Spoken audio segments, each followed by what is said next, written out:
So, which AI model is better in AI generation of the Ghibli style? Let's find out. So, in order to do this properly, we're going to want to learn how to actually do a perfect prompt in order for them to form an image or video in that style.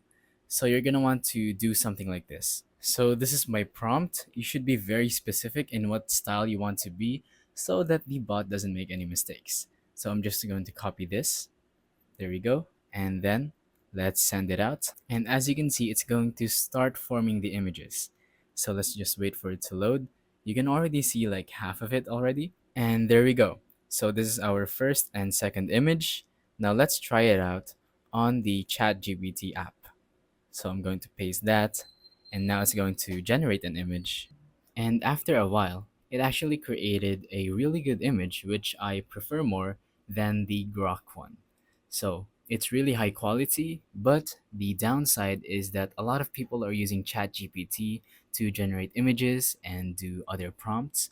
So it did take a while for me to basically create this image. Now let's try out Gemini with the same tactic or the same prompt. There we go. It's now going to create a Ghibli style boy. And there you go. So this one is an even more beautiful piece. In my opinion, I think this is the best one. So if you're trying to do a Ghibli style image generation or video, you could actually use Gemini because, well, just in my opinion or what I think, it's actually the best one out of the three. But if you prefer the other ones, then go on ahead and do that as well. Just make sure that your prompts are very clear and specific, and you'll be good to go. So that's about it for this video. Thank you for watching. Don't forget to leave a like, subscribe, and let us know in the comments down below if the tutorial works or if you have any questions. Thank you and goodbye.